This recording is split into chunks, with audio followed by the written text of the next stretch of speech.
today, we will summarize Jerome Powell's comments at the Jackson Hole Symposium and the market reaction.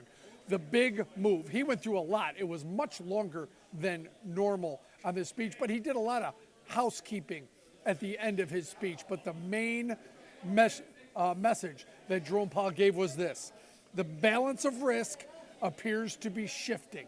That means he's shifting from his views on inflation to his views on the labor market. And that triggered the expectations of a September rate cut. He said he acknowledged the slowdown in jobs growth. Remember, at the last Fed meeting, after that, we got the big payrolls with the big revisions lower. He also said the unemployment rate is 4.2%, but edged higher during the last month. The downside risks to employment are rising.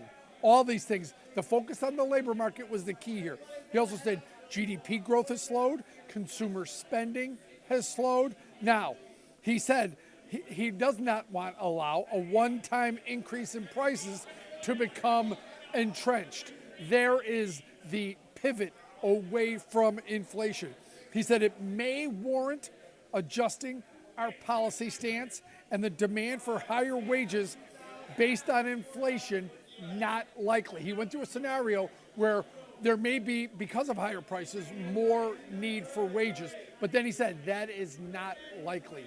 What he basically said was this: he acknowledges the shift in focus of the Fed away from inflation and towards the labor market, and that triggers a September rate cut.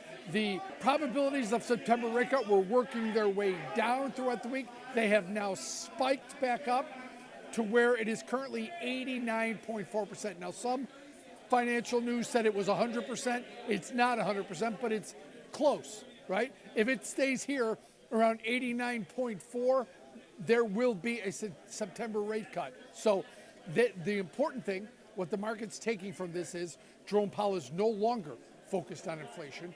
He is now concerned on the labor market, and that was the key point.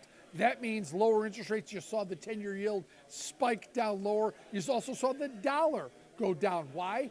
A more dovish Fed means a lower dollar. So all these things together mean lower interest rates and a September rate cut.